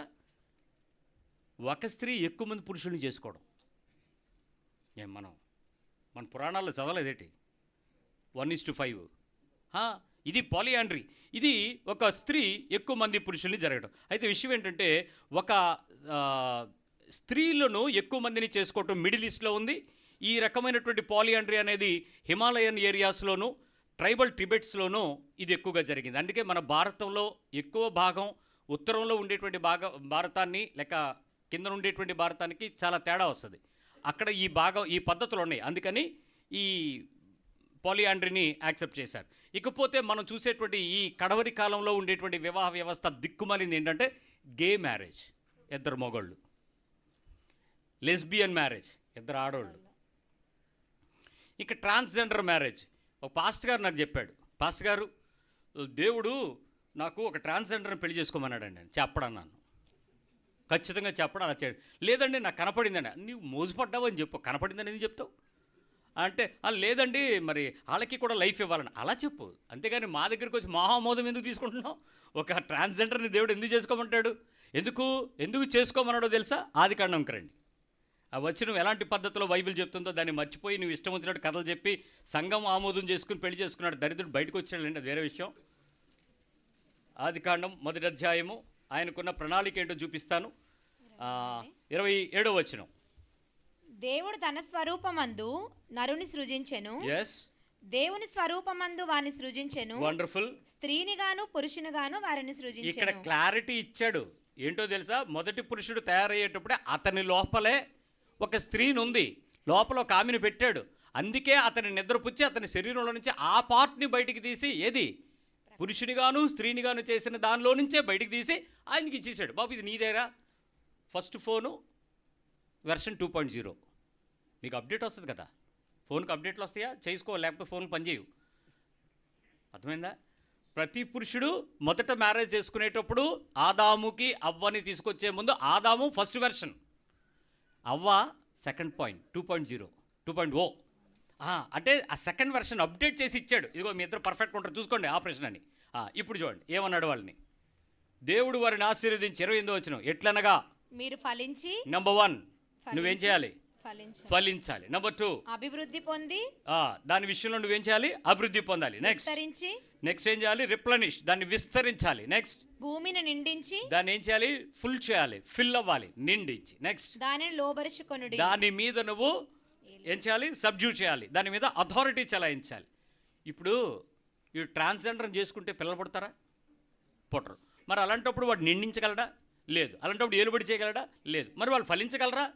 లేదు. మరి అలాంటప్పుడు దేవుడు ఎందుకు అలా చెప్తారు? ఇది ఆయన ప్రణాళిక మార్చుకున్నానని చెప్పాడు అక్కడ యేసు ప్రభు. లేదు కదా. వివాహం చేసుకోకుండా ఒంటరిగా ఉండండి అని చెప్పాడా? చెప్పలేదు కదా. అది తప్పని చెప్పాడు కదా. సో ఈ నీతిని అతడు తప్పి ఈ రకంగా కూడా నీ కోరిక లేదో నువ్వు నెరవేర్చుకుంటానంటే అదొక వేరొక విషయం, అది చేయడానికి వీల్లేదు. రైట్. ఇప్పుడు దేవుని యొక్క ఉద్దేశంలో ఈ రకమైనటువంటి తప్పుడు పద్ధతుల్లో జరిగిస్తున్నటువంటి ఈ దైవికం కాని వివాహాల విషయాలలో రిలేషనల్ ఇష్యూస్ని చాలా జాగ్రత్తగా బైబిల్ చెప్పింది. లెట్ మీ టెల్ యు, మొట్టమొదటి విషయం గుర్తుపెట్టుకోండి, నరుడు ఒంటరిగా ఉండటం మంచిది కాదు. అన్లెస్ అంటిల్ అతడు ఆమె ఒంటరిగా ఉండటం దేవుని చిత్తం అయితే తప్ప. దేవుని ఉద్దేశం అయితే దేవుడు వాక్యం ద్వారా మాట్లాడతాడు, దర్శనం ద్వారా మాట్లాడతాడు, ప్రవచన రీతిగా మాట్లాడతాడు. అతడు ఒంటరిగా ఉండుట ప్రజలకు సమ్మతం కలిగించే పరిస్థితులు తన కుటుంబం ద్వారా వెల్లడి చేయబరుస్తాడు. అలా కాకుండా ఒంటరిగా ఉండడానికి ఎవరు డెసిషన్ తీసుకున్నా కుదరదు. క్లియర్? ఒంటరిగా ఉంచడానికి కుదరదు. కొంతమంది తెలివిగా బైబిల్ తీసుకొచ్చి తండ్రి గారు ఇష్టమైతే పెళ్లి చేయకుండా ఉంచొచ్చు అని ఉంది కదా, అందుకని నేను మా అమ్మాయికి పెళ్లి చెయ్యొద్దు అని అనుకుంటున్నాను, అందుకని అలా ఉంచేస్తాను. నువ్వు బైబిల్ని చాలా చక్కగా అర్థం చేసుకున్నట్టుగా తప్పుడుగా అర్థం చేసుకుంటున్నావు. ఆమెను ఒంటరిగా ఉండుట మంచిదే అనేటువంటి దాని యొక్క భావంలో ఇది నా తాత్పర్యం అని చెప్పుకుంటూ వచ్చాడు పౌలు. ఇది నియమం కాదు, ఇలా చెయ్యమని కాదు. ఎందుకంటే జీవన సంబంధమైన చిక్కులు వస్తాయి కాబట్టి వాటికి ఇలాంటి పరిస్థితులు ఎదుర్కోండి అని చెప్పి. సరే, వాస్తవంగా ఈ పరిస్థితులను హత్తుకోవాల్సినటువంటి విషయాలలో దేవుని యొక్క ఉద్దేశాన్ని ప్రజలు అర్థం చేసుకోవటానికి దేవుడు ఏం చెప్పాడో చెప్తాను వినండి. లేవికాండం 18వ అధ్యాయం 6వ వచనంకి రండి. లెవిటికస్ 18:6. మీలో ఎవరును తమ రక్త సంబంధుల మానాశ్చాదనమును తీయుటకు వారిని సమీపింపకూడదు. ఓకే, నేను యెహోవాను. రక్త సంబంధులతో శరీరాన్ని కలుసుకునేటువంటి ఏ అవకాశాన్ని ఏ వ్యక్తి వివాహ బంధము ద్వారా అనుసరించడానికి వీలు లేదు. లేవీకాండం 18 చాలా క్లారిఫికేషన్స్ ఇస్తుంది వివాహం గురించి. ఇది పాత నిబంధన, నేను కొట్టేకండి. నిబంధనలో మార్చబడినవి కొన్ని చట్టాలు మాత్రమే, ఆయన యొక్క నిబంధనలు అన్నీ కాదు. కాబట్టి చూసుకోండి, ఈ 18వ అధ్యాయంలో చాలా స్పష్టత ఉంది. ఎవరిని చేసుకోవాలి, ఎవరిని చేసుకోకూడదు, వావి ఏంటి, వరస ఏంటి, వరస కాని సంబంధం ఏంటి, ఇలాంటి వాటిని ఎక్కడా కూడా ప్రమోట్ చేయదు బైబిల్. దానికి నువ్వేదో కౌంటర్ గ్యారంటీ పెట్టేసుకుని నాకు వరసకు దూరం బంధువు బావ అవుతాడు, నాకు మరదలవుతుంది, అలాంటి పద్ధతిలో మనం వెళ్ళటానికి కుదరదు. జాగ్రత్త. ద్వితీయోపదేశకాండం 7వ అధ్యాయం, డ్యూట్రానమీ 7:3-4. నీవు వారితో వియ్యమందకూడదు. ఎవరితో? అన్యజనులైనటువంటి వారితో వియ్యమందకూడదు. వాని కుమారుణ్ణి నీ కుమార్తెకి ఇవ్వకూడదు. నీ కుమారునికి వాని కుమార్తెను పుచ్చుకొనకూడదు. సో ఇక్కడ ఇచ్చుట పుచ్చుకొనుట క్లారిఫికేషన్ ఇచ్చాడు. ఎవరిని ఇస్తావు, ఎవరిని పుచ్చుకుంటావు, ఈ రెండు పనులు చేయడానికి కుదరదు. ఎవరు? అన్యజనులైనటువంటి వారు. ఎందుకు? సొలొమోను మనసును ఏం చేశారు స్త్రీలు? అన్యజీలు. వాళ్ళందరూ తిప్పేసి విగ్రహారాధనకు తీసుకెళ్ళిపోయి మొత్తం భ్రష్ట్ అయిపోయాడు. అలాంటి పరిస్థితి, దేవుని జ్ఞానం ఉన్నవాడు సైతం ఒక స్త్రీల యొక్క మనసుకు లోబడిపోయి పడిపోయాడంటే స్త్రీ ఎంత పవర్ఫుల్లో. దేవుని సృష్టిలో ఉన్నటువంటి ఆదాము సైతం అవ్వకి కిక్కురు మనకుండా ఫ్రూట్ తినేశాడంటే ఎంత బలహీనత కలిగిన వాడో ఆమె ముందు. కాబట్టి ఆమె బలహీనత, ఆమె బలముల ముందు ఈ ప్రాబ్లం వస్తుంది. కాబట్టి జాగ్రత్తగా ఉండండి అని చెప్తున్నాడు. రైట్. ఇంకొక విషయం చెప్పాలి. 2 కొరింథీ 6వ అధ్యాయం, 2 Corinthians 6:14. మీరు అవిశ్వాసులతో జోడుగా ఉండకుడి. నీతికి దుర్నీతితో ఏమి సాంగత్యము? ఓకే. వెలుగునకు చీకటితో ఏమి పొత్తు? క్రీస్తునకు బలియాలతో ఏమి సంబంధము?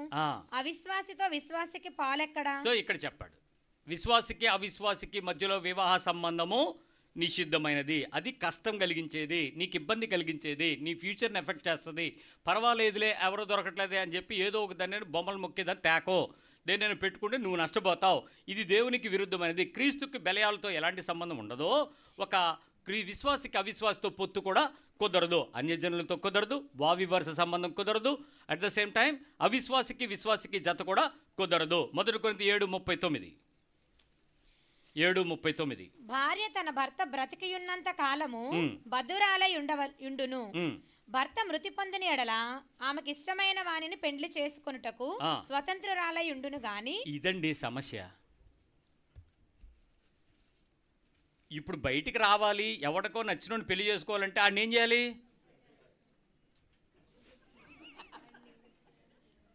చంపియాలి. మొన్న మ్యారేజ్ చేసేసిన తర్వాత స్టేజ్ దిగిపోయడానికి సర్టిఫికేట్ ఇచ్చేసి ప్రేయర్ అయితే అయిపోయిన తర్వాత ఒక్క నిమిషం మీతో మాట్లాడాలన్నా. నువ్వు నా ముఖం చూసి పెళ్లి చేశాను కదా, వాళ్ళ మధ్యలో ఉన్నాను కదా, ఆ రోజంతా వాళ్ళతో గడిపాను కదా, నా ముఖం చూడండి ఇద్దరు చూశాను. నువ్వెప్పుడు ఇతన్ని చంపనని మాట ఎత్తావా అని అడిగాను. అడగాలండి.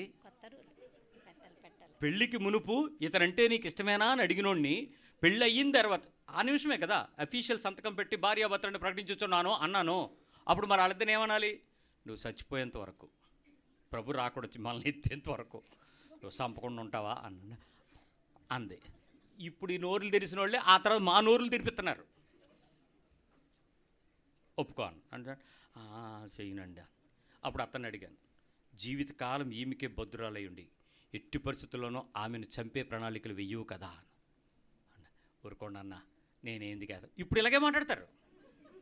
అప్పుడు ఈ వాక్యాన్ని అడ్డం పెట్టుకుని ఏదో చేస్తారు. అందుకే అంటాడు, రీమ్యారేజ్ విషయంలో వ్యభిచార కారణం బట్టి వాళ్ళని సెపరేట్ చేసి యూ కెన్ గో అహెడ్ అనేటువంటి పదం ఓల్డ్ టెస్టిమెంట్కి సంబంధించి. న్యూ టెస్టిమెంట్కి ఇందాక మీకు ఏం చెప్పాను? ఈవెన్ ఆమెలో ముడత అయినను, మచ్చ అయినను, కళంకమైనను, అలాంటిది ఏదైనాను ఆమె యొక్క బలహీనత దొరికిపోయినా కూడా ఆమెను మనం ఏం చేయాలి? క్షమించి, ప్రేమించి, సరిచేసి, దారికి తెచ్చుకొని, నీ పక్షం నిలబెట్టి, కడిగి, ఆమెను ఉదక స్నానం చేసిన క్రీస్తు వలె నువ్వు ఆమె కొరకు చావాలి, వదులుకొని ఆమెను సిద్ధపరచు. అంతేగాని ప్రతిసారి మీటర్ మీద ఫోటోలు తీసి ఫేస్బుక్లో పెట్టి వాట్సాప్ డీపీలో మార్చేసి ఏదేదో ఆ పదాలను బట్టి మనకు అర్థమైపోద్ది ఆడేదో ఇల్లీగల్ కనెక్షన్లో ఉన్నాడని. వీళ్ళు పెట్టి వాట్సాప్ డీపీలు అలాంటివి చేయకూడదు. గమనించండి. రైట్. సో వైవాహిక జీవితం పరిస్థితుల్లో ఇలాంటి పద్ధతి కలిగి ఉండాలని దేవుడు కోరుకుంటున్నాడు. ఇక్కడ మ్యారిటల్ అఫైర్కి సంబంధించిన ఒక ప్రత్యక్షత చెప్పి ఈ వీక్నెస్ని మనం గెలవడానికి ఎలాంటి సహాయం దేవుని దగ్గర అడగాలో చెప్తాను. ఎక్కువ కాలం కలిసి ఉండేటువంటి పరిస్థితుల్లో ఆసియాలో ఉండేటువంటి భారతదేశంలో అత్యధికమైనటువంటి సంవత్సర కాలం 10.8, 10 సంవత్సరాల 8 నెలలు సగటున క్రైస్తవ వివాహం కానీ ఇతర వివాహాల ద్వారా కానీ వివాహంలోకి ఎంటర్ అయిన తర్వాత 10.8 ఇయర్స్ ఆఫ్ టైము వాళ్ళు మ్యారిటల్ లైఫ్లో ఉంటున్నారట. ఆ తర్వాత కోర్టుకు వెళ్తున్నారట భారతదేశంలో 10.8. ఒకప్పుడు ఈ కాలము 60 ఇయర్స్ ఉండేదట, 60 ఉండేదట మన తాతల కాలం. ఇప్పుడు మన ఇంటికి ఒక విడాకులు ఉంటుంది చూడండి, ఎనీ హౌస్. అయితే పెళ్లి చేసుకుంటూ ఉంటారు, లేకపోతే చేసుకున్న తర్వాత చేసుకున్నాం ఎందుకురా అనేటట్టు ఉంటారు, లేకపోతే విడిపోయి ఉంటారు. ఖచ్చితంగా ఏ ఇంట్లోకి వెళ్ళి ఎక్కడో చోట ఒకటి కనబడతాడు. కారణం ఏంటి అని అంటే 60 ఇయర్స్ నుంచి గ్రాస్టిక్గా 10.8కి పడిపోయిందంట. అంటే రీమ్యారేజెస్ చాలా ఎక్కువైపోతున్నాయి, నోవా కాలం అనమాట. నెక్స్ట్ జపాన్లో 14.9 ఇయర్స్, 14 ఏళ్ళు వాళ్ళు కలిసి 14.9 నెలలు చక్కగా కాపురం చేసి తర్వాత విడిపోతున్నారు. సౌత్ కొరియాలో 11.2, తక్కువ టైం 11.2. యూరోప్లో 8 నుంచి 13 సంవత్సరాలు యావరేజ్ కుటుంబ జీవితాన్ని గడుపుతున్నారు. అమెరికాలో 45% ఆఫ్ ద పీపుల్ 8 ఇయర్స్ లోపు డైవర్స్ తీసుకుంటున్నారు. 8 సంవత్సరాలు మాత్రమే కాపురం చేసి వారు విడిపోతున్నారు. యునైటెడ్ కింగ్డమ్ అని చెప్పబడే లండన్లో 12 ఇయర్స్, 12 సంవత్సరాలకి వారు విడిపోవడానికి సిద్ధంగా ఉన్నారు. వాళ్ళ దగ్గర on average 38 to 40 years of the marital life నడుస్తుందట. విడిపోయిన వాళ్ళ సంగతి వదిలిపెట్టండి, మేజర్గా 38 to 40% ఆఫ్ ద లైఫ్ వాళ్ళు మెయింటైన్ చేస్తున్నారు. ఫ్రాన్స్లో 11 నుంచి 13 సంవత్సరాలు, ఇటలీలో 15 నుంచి 18 సంవత్సరాలు. విచిత్రం ఏంటంటే అతి తక్కువ వివాహాల విచ్ఛిన్నత రేటు ఉన్నటువంటి దేశం ఏంటో తెలుసా? మన పక్కనే ఉన్న మాల్దీవులు. అక్కడ అసలు డైవర్స్ అనేది మీరు కనపడినట్టుగా ఉండేటువంటి మొదటి పరిశుద్ధమైనది. అతి ఎక్కువగా విడాకులు తీసుకునేటువంటి వివాహాలు విపరీతంగా చేసుకునేటువంటి దేశం ఏంటో తెలుసా? పోర్చుగల్ దేశం. పోర్చుగల్కి ఎవరైనా మీరు చదువుకోవడానికి వెళ్తే వాళ్ళే డబ్బులు ఇచ్చి మీరు చదివిస్తారు, పెళ్లి చేస్తారు, పెడగొట్టేస్తారు, జాగ్రత్త. సో ఇలాంటి పరిస్థితుల్లో వారు విపరీతంగా వివాహాల సంబంధాలను కొనసాగించడానికి విపరీతమైనటువంటి ప్రయత్నం అనేది వాళ్ళు చేస్తూ ఉన్నారు. రైట్. ఇప్పుడు ఆ వాస్తవమైన విషయాలలో మనం వైవాహిక జీవితపు పరిశుద్ధతను దేవుని యొక్క నీతికి వ్యతిరేకంగా చేస్తున్నట్లయితే వాటి గురించినటువంటి ఒక ప్రత్యక్షత మనం తెలుసుకోవడానికి ప్రయత్నించేద్దాం. ఓలి, బహుమతులు, కానుకలు, కట్నము, బంగారము, భూమి, పశువులు, పనివారు, ఇవన్నీ కూడా వివాహానికి సంబంధించిన పరిశుద్ధమైన వస్తువులు, బిబ్లికల్గా వచ్చినటువంటి పరిశుద్ధమైనటువంటి వస్తువులు. వీళ్ళలో పనివారు కూడా ఉంటారు. ఇవి ఇచ్చిపుచ్చుకోవడానికి సంబంధించిన విషయాల్లో వారు కలిగి ఉంటారు. ఒకప్పుడు కాలము వివాహం అనేది తమ కుటుంబీకులు, తమ సంబంధులు, తమకు సంబంధించిన బంధువర్గంతోనే నడిచారు. ఎందుకంటే అప్పట్లో విమానాలు లేవు, షిప్పులు లేవు, మనం ప్రయాణం చేయడానికి బస్సులు, ట్రైన్లు లేవు. కాబట్టి పెళ్లి జరగాలంటే ఎక్కడ జరిగేది? ఆ ఊర్లోనే, ఆ ప్రదేశంలోనే చక్కగా పెళ్లి జరిగిపోయేది. ఈ రోజుల్లో పరిస్థితులన్నీ మారిపోయినాయి. పిలుపులు, వాట్సాప్లో పిలుపులు, సేవ్ యువర్ డేట్, చేసుకోకపోతే మనమే మర్చిపోతున్నాం. సో అది పరిస్థితి. అడ్వర్టైజ్మెంట్ బోర్డ్స్, బిల్ బోర్డ్స్, పెద్ద పెద్ద అడ్వర్టైజ్మెంట్స్ రోడ్ల మధ్యలో కడుతున్నారు. మద్దిలపాలెం బస్ స్టాప్ దగ్గర ఉంటుంది ఒకటి చూడండి. ఆడెవడో పెళ్ళికి ఊరి మీద ఎందుకు కట్టాడో నాకు అర్థం కాలే. దానిపై భోజనంకి వెళ్తే పెడతాడా? పెట్టడు. నువ్వు ఎవరి తాలూకా అని అడుగుతాడు. మరి అక్కడ ఇంట్రెస్ట్ ఎందుకు పెట్టాడంటే ప్రజలకు ఇన్ఫర్మేషన్, మేము చేసుకుంటాం, పోతాం, నీకెందుకు, నువ్వు తెలుసుకో అంతే. విపరీతమైనటువంటి పరిస్థితుల్లో ఫ్లెక్సీలు, ఇంకా చెప్పాలంటే pre wedding shoots, bachelor parties, sangeet, పెళ్ళికొడుకు నలుగేయటం, పెళ్ళికూతురికి పసుపేయటం, ఈ పోయే కాలం అంతా ఈ క్రైస్తవ్యంలోనే చొప్పిస్తూ ఉన్నారు. క్రీస్తు యొక్క పరిశుద్ధమైన విలువలను, క్రైస్తవ సాంప్రదాయం యొక్క పరిశుద్ధ వివాహం యొక్క ఇంటెన్సిటీని తగ్గించడానికి లోక మర్యాదలు తీసుకొచ్చి వాళ్ళు దానిలో పెట్టుకుంటున్నారు. నేను ఒక ఆయన అడిగాను, ఇవన్నీ లేకుండా ఉంటేనే పెళ్లి చేస్తానంటే, మీతో గొప్ప చాతస్తం వస్తుంది పాస్టర్ గారు, అందరూ మాట్లాడి మీరు మారరేట అన్నాడు. నేనేం మారాలని? అవన్నీ మేము చేసుకుంటాం, మీకెందుకు, మాకు వీడియోల్లో ఉండాలి, మీరు పెళ్లి మాత్రం మాకు పరిశుద్ధ వివాహం చేయండి. అది ఎలాగవుద్ది? నువ్వు చేసేదంతా అపరిశుద్ధమైన పని, నేనేం పరిశుద్ధమైన పని చేయాలా?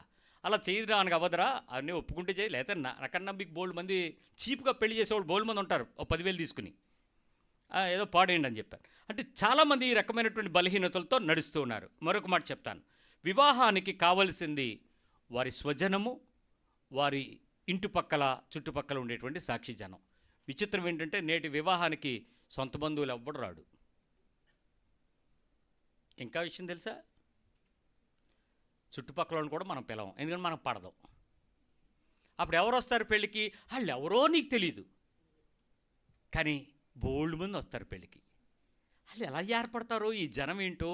మీకు వాళ్ళకి కానుకల పుస్తకం ఏముంటుందని, ఇళ్ళు పుస్తకం, దానిలో ఉన్న బంధమో లేక మీ తాతల చుట్టాల బంధమో తెలియదు, కానీ వీటితో చేసుకో. ఇక్కడ వచ్చేటువంటి వాళ్ళు ఒక గొప్పతనానికి తగినట్లుగా ఏర్పాట్లు జరుగుతున్నాయా? ప్రభువుని మహింపరచడానికి తగినట్లుగా ఏర్పాట్లు జరుగుతున్నాయా? చూసుకోండి. వివాహాలు విపరీతంగా జరుగుతున్నాయన్న దానికి మనమే సాక్ష్యం. విపరీతమైన వివాహాలకు మనం అటెండ్ అవుతున్నాము, మేమే చేస్తున్నాం అనడానికి మనమే సాక్ష్యం. మొన్న ఒక పాస్టర్ గారు నాకు ఫోన్ చేసి, అన్న ఎంత కొట్టావు ఈ సంవత్సరం అన్నాడు. ఎంత కొట్టావు ఏంటండి? నేను షుగర్ రీడింగ్ ఏమో అనుకుని ఈ మధ్య 210 అన్నాను. ఆయన ఏంటన్నా 210 చేసావు అప్పుడేరా? ఏమైంది నీ సంగతి ఏంటనంటే, నాకు ఇక 17 అయినాయి అన్న. ఏంట్రా 17 చచ్చిపోతావు కదా అన్నాను. నేను ఆలోచించేది మా షుగర్ రీడింగ్లు, ఆయన పెళ్లి తాలూకా సీరియల్ నెంబర్, మ్యారేజ్ తాలూకా. అవునా, అదైతే కాదులేరా ఇంత అయింది అన్నాడు. అప్పుడు చెప్తున్నాడు, ఎలాగైనా సజ్జ కుడియాలన్నాడు. నీవెందుకు వాళ్ళ జీవితాలతో ఆడుకుంటావు?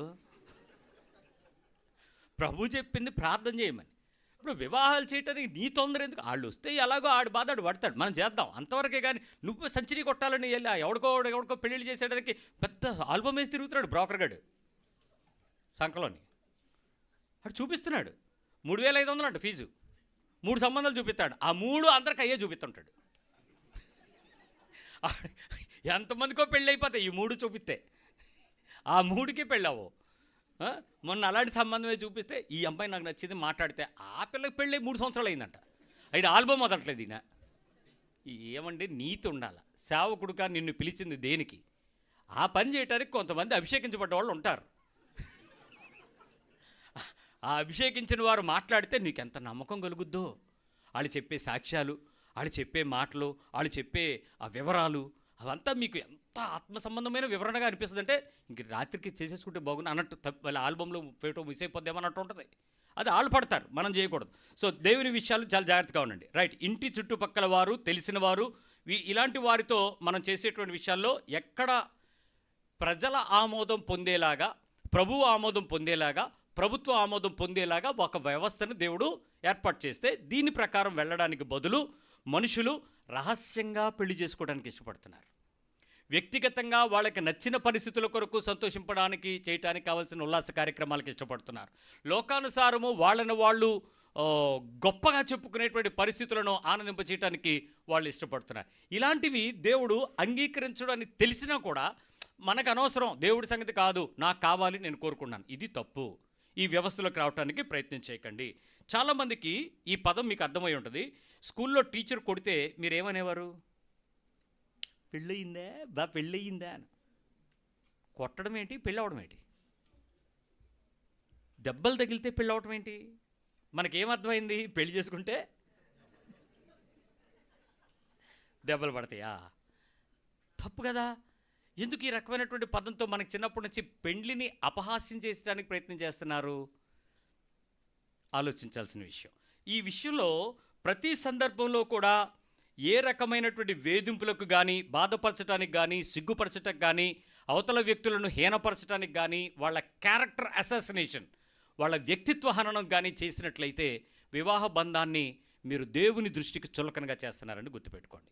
ఈ పదాన్ని నేను మీకు ఒక్క పదంలో వివరిస్తాను.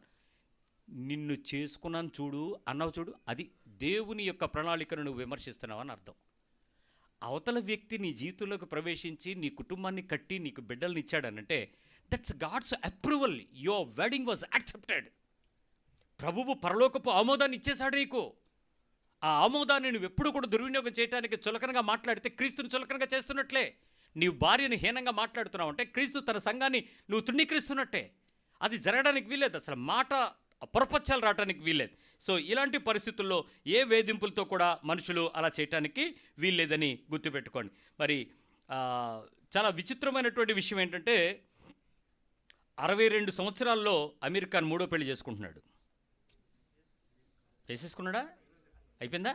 Very good. ఈరోజేనా? Very good. ఫోటో థ్యాంక్స్ పెట్టండి, అదే లైక్ పెట్టండి. ఎన్నేళ్ళు, ఎన్నో పెళ్ళి?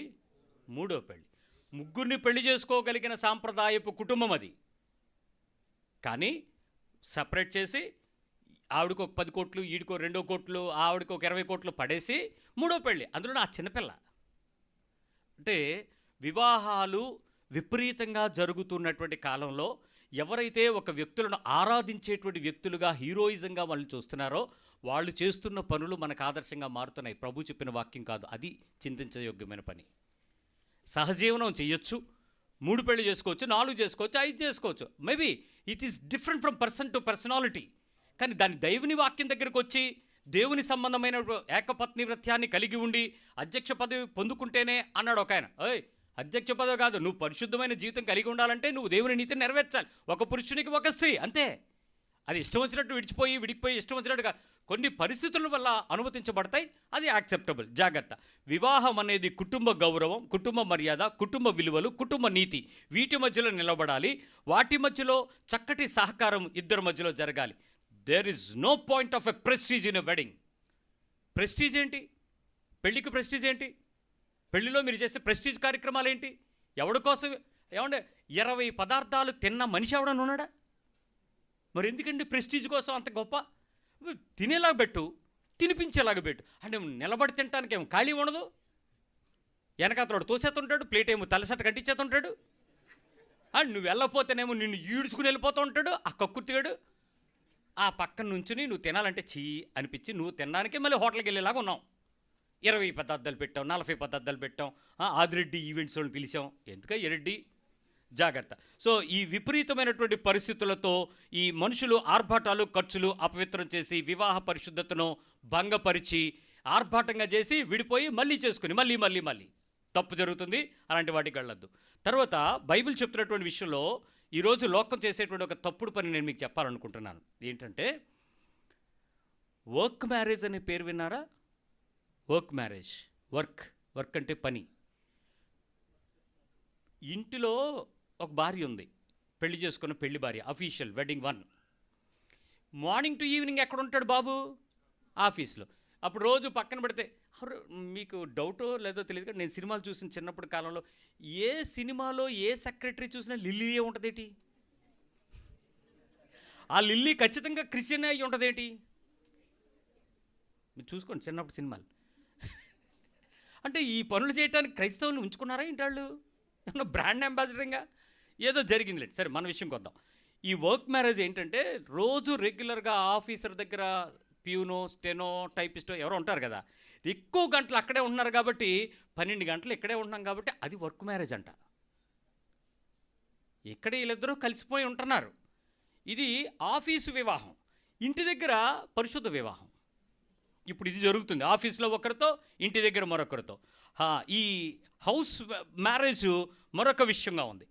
ఇంటిలో భార్యాభర్తల సంబంధం మన ఇంట్లోకి వచ్చాక మన ఇద్దరు ఇక్కడ భార్యాభర్తలు, బయట నీ ఇష్టం వచ్చినట్టు నువ్వు తిరుగు, మేమేమి నిన్ను అడగను. నువ్వు ఎంతమందితో తిరుగుతున్నావు, ఎక్కడికి వెళ్తున్నావు, ఏ పార్టీకి వెళ్తున్నావు, ఎంత ఖర్చు పెట్టావు, నీ కార్డు ఎంత గీకావు, నాకు అవసరం లేదు. కానీ మన ఇద్దరు ఇంటికి వచ్చిన తర్వాత మాత్రం ఎక్కడికైనా వెళ్ళాలంటే ఒకే బండి, ఒకే కారు, మన ఇద్దరు భార్యాభర్తలు. ఇది హౌస్ వెడ్డింగ్ ఇప్పుడు నడుస్తుంది. మూడవది డింక్ వెడ్డింగ్. డింక్ అంటే డబుల్ ఇన్కమ్, నో కిడ్స్. పెళ్లి చేసుకుందాం, లావిష్గా బతుకుదాం, మనం సంపాదించి ఆడికి డైపర్లు కొనవేటండి. మనిద్దరం చెమటలో వచ్చి కష్టపడి రాత్రి పగలో తీసుకు ఆడికి స్కూల్కి 1,00,000 కట్టడం ఏంటండి? పిల్లల్ని మనకు అవసరం లేదు, పెంచుకుందాం. నీ కడుపు చీల్చుకోవడం నీకెందుకు నొప్పి? వద్దు అసలు, మనకి పిల్లలు వద్దు, నో కిడ్స్. డింక్ ఫ్యామిలీస్, ఇదొక రకమైన వివాహం. తర్వాత ఇప్పుడు ఈ వైవాహిక విషయాల్లో చాలామంది మ్యారేజెస్ కన్నా చులకనగా చూసే లివ్ ఇన్ రిలేషన్స్లో బతుకుతున్నారు. లివ్ ఇన్ రిలేషన్స్, ఇది నిజంగా చెప్తున్నాను. మీ పిల్లలు హాస్టల్లో పెడుతున్నట్లయితే make sure of your parents. ఖచ్చితంగా మీరు క్రైస్తవ కుటుంబంలో కనుక మీరు మీ పిల్లల్ని చూడాలనుకుంటే, ఈ వ్యవస్థకు దేవుని వాక్యానికి మీరు వ్యతిరేకంగా మారకుండా ఉండాలనుకుంటే మీ పిల్లలు ఎంత నీతికైనా పెంచండి. వాళ్ళు హాస్టల్లో పెట్టారంటే అయితే హోమోసెక్షువల్ అవుతారు, లేకపోతే వాళ్ళు శారీరకమైనటువంటి లివ్ ఇన్ రిలేషన్స్లో ఒకే గదిలో కాపురం ఉండేటువంటి పీజీలోకైనా చేరతారు. కీప్ అసైడ్, వాళ్ళని ప్రత్యేకంగా సపరేట్గా పెట్టండి. మీరు వెళ్ళి వాళ్ళతో పాటు ఉండండి. మీరు ఒక ఇల్లు తీసుకోండి, అక్కడుండి మీ పిల్లలకి ఆఫీసో, చదువో, ఉద్యోగమో, వ్యాపారమో అదేదో చేయించుకోండి. అంతకుమించి ఇంకో మార్గం లేదు. ఈ పరిస్థితులు, ఈ విపరీతమైనటువంటి ఆర్భాటాలలో ఏ వివాహ విషయంలో కూడా మోసం లేకుండా జరగాల్సింది పరిశుద్ధ వివాహం. ఏముండకూడదు? మోసం జరగకూడదు. ఏంటి మ్యారేజ్లో ఏం మోసం జరుగుద్ది? ఓ మాట చెప్పి ముగిస్తాను. 100 అబద్ధాలు ఆడి ఎన్ని? ఒకటా రెండా? మీరే నవ్వకండి, ఒకటే. మగవాళ్ళందరూ నవ్వుతున్నారు. ఒక్కటే వివాహం కదా, 100 అబద్ధాలు ఆడి. ఒకవేళ అబద్ధాలు వాస్తవాలుగా మారిన విషయాల గురించి ప్రత్యక్షత వచ్చిందనుకోండి, అప్పుడేం చేయాలి? అంటే పెళ్ళిలో అబద్ధాలు ఆడేశారు, మాకు 20 కోట్లు ఉన్నాయండి అని అంటే వేసుకునేవారు, లెక్క పెట్టేవా, వాళ్ళు చెప్పలా. 20 కోట్లు ఉన్న సంబంధం తిరిగే లేదని చెప్పి వీళ్ళు ఒక 40 లక్షలు అప్పు చేసి ఏదో మొత్తానికి పెళ్లి చేసేసుకున్నారు. ఆ తర్వాత 20 కోట్లు పెట్టింది అక్కడ. నీకెన్ని కావాలో తీసుకెళ్ళు, ఇవన్నీ వేసుకోవడానికి పనికిరావు, మా తాతది మా అమ్మది అని. అప్పుడు అర్థమైంది ఇలా కోట్లు అంటే అవి కాదు ఇవన్నీ. ఇప్పుడు వాస్తవం పెళ్ళి అయిపోయింది. విడిపోవాలా, కలిసి ఉండాలా? అబద్ధం కదా. కోట్లని ఇలా అపార్థం చేసుకుని వచ్చారు కదా. అంటే మీరు 100 అబద్ధాలు చెప్పేస్తే 100 అబద్ధాలు నిజాలు కాదనే సాక్ష్యాలు మీకు కనపడినప్పుడు విడగొట్టడానికి కానీ, విడిపించటానికి కానీ, విడిగా ఉంచడానికి కానీ అవకాశం లేనిది వివాహం. అందుకు 100 అబద్ధాలు ఆడైనా ఒక వివాహం చేయండి అని చెప్పారు. ఎన్ని వాస్తవాలు అయిపోయినా, ఇవన్నీ సత్యాలని చెప్పిన సపరేట్ అవడానికి కానీ, సపరేట్ చేయడానికి కానీ no rule. That is called marriage. అలాంటిది ఒక చిన్న పట్టింపుకు మీరు విడిపోతున్నారంటే దేవుడు ఎంత బాధపడతాడారా? ఒక చిన్న మాట పట్టింపుని మీరు ఎక్కువగా తీసుకుని అసలు నీవెవరో నేనెవరో అని అసహించుకుంటున్నారంటే, మాటలు పెంచుకుంటున్నారంటే సంఘానికి క్రీస్తుకున్న సంబంధం నీకు అర్థమైంది ఇప్పటికైనా? గమనించు. కాబట్టి ఈ కడవరి కాలంలో జరిగేటువంటి ఈ వివాహాలు, ఇచ్చుకొనుట, పుచ్చుకొనుట, తినుట, తాగుట, ఇవన్నీ పాత నిబంధన కాలంలో, నోవాహు కాలంలో కూడా విరివిగా విపరీతంగా చేసుకుంటూ వచ్చారు. ఇప్పుడు జరుగుతున్న పద్ధతులే అప్పుడు జరుగుతున్నాయి. ఆ వివాహాలలో కూడా పరిశుద్ధత లేదు, ఆ వివాహాలలో కూడా నైతిక కట్టుబాటు లేదు, ఆ వివాహాలలో కూడా దైవిక పరిశుద్ధతమైన భయం లేదు, ఆ వివాహాల్లో కూడా సమాజ మర్యాద గౌరవాలు లేవు, ఆ వివాహాలలో కూడా వావివరుసలు లేవు, ఆ వివాహాలలో కూడా విడిపోవటానికన్నా ముందు వాళ్ళు ఏ రకమైనటువంటి పరిస్థితులైనా ఆనందించడానికి కావాల్సిన బలహీనమైన మనస్సాక్షి కట్టుబాట్లు పెట్టుకున్నారు. అదే పరిస్థితులు ఇప్పుడు లాస్ట్లో వస్తాయి అని చెప్పాడు. ఇప్పుడు నేను చెప్పినవన్నీ అవే. అక్కడ పెళ్ళిళ్ళు జరిగిపోతున్నాయని మీరు ఆలోచిస్తున్నారు. కాదు, ఈ పెళ్ళిళ్ళు జరిగిన తర్వాత ఇప్పుడు జరుగుతున్న పరిస్థితులే అప్పుడు జరిగాయి. అది దుఃఖపడుతున్నాడు దేవుడు. అయితే అద్భుతమైన విషయం తెలుసా? దేవునికి నీతిమంతుడైన ఆయన దృష్టిలో యథార్థంగా కనపడిన ఒక్క కుటుంబం కనపడిందర్రా. ఆ ఒక్క కుటుంబం ఎవరు? నోవా కుటుంబం. విచిత్రం తెలుసా? నోవా కుటుంబంలో నోవాకి ఎంతమంది పిల్లలు ఉన్నారు? 3 పిల్లలు. 3కి పెళ్ళిళ్ళు చేశాడు. 3 కోడళ్ళు వచ్చారు. ఆ కుటుంబాన్ని దేవుడు లోకపు జనాభాని విస్తరించడానికి రెండవ సృష్టికి ప్రతి సృష్టిగా వాడుకోవాల్సి వచ్చినప్పుడు వాళ్ళను వాడుకోవడానికి కారణం ఏంటంటే వాళ్ళకి లోకం కానీ, లోకంలో ఉన్నవారితో కానీ, వాటితో కానీ శారీరకంగా, మానసికంగా ఏ రకమైనటువంటి సంబంధము దేవుడు ఆదాముని ఎలాగైతే కట్టాడో ఆ సంబంధాన్ని చూసి కంటిన్యూ చేసుకొచ్చాడు. నోవాకు ముందున్నటువంటి 11 తరాలలో మిక్స్డ్ కలిశాయి. వాళ్ళు కూడా ఈ రకమైనటువంటి సంబంధంలో చేరారు. నోవాహు వారసత్వంలో రాయబడిన 5వ అధ్యాయంలో ఉన్న వాళ్ళ అన్ని కుటుంబాల్లో కూడా ఈ ఇంటర్సెక్షువల్ రిలేషన్స్ని, ఇంటర్ రిలీజియస్ రిలేషన్స్, ఇంకా రకరకాల పరిస్థితులతో వాళ్ళు వివాహ పరిశుద్ధతను భంగం కలిగించేలాగా బతికితే అలాంటి వాటికి భిన్నంగా ఒక్క మనిషి దేవుని దృష్టిలో కనపడ్డాడు. విచిత్రం ఏంటో తెలుసా? మీ ఇంట్లో అందరికీ ఎలా జరిగినా నువ్వు ఒక్కడవే కరెక్ట్గా నిలబడితే నీ ద్వారా దేవుడు మరొక క్రైస్తవ సమాజాన్ని తయారు చేయాలనుకో అని ఎదురు చూస్తున్నాడు. ఆ ఒక్కడగా నువ్వు ఉంటావా? ఆ ఒక్క తల్లిగా నువ్వు ఉంటావా? ఒక్క తండ్రిగా నీ కుటుంబం ఉంటుందా? ఆ ఒక్క కుటుంబంలో యవనస్తుడిగా వివాహం కాని నువ్వు నిర్ణయం తీసుకోగలవా? వివాహానికి పరిశుద్ధమైన కన్యకగా దేవుని కొరకు నేను నిలబడి ఆ నోవాహు యొక్క వారసత్వంగా నేను కూడా నిలబడి దైవిక సమాజాన్ని నిర్మించగలను అని ఒక తీర్మానం చేసుకుని నువ్వు రాగలవా? ప్రార్థన చేసుకుందాం, ప్రభుని అడుగుదాం. నీ ఏర్పాట్లో నుంచి కాక ప్రభువా, నీ ఏర్పాట్లో ఉన్న నీతికి నన్ను తయారు చేయి.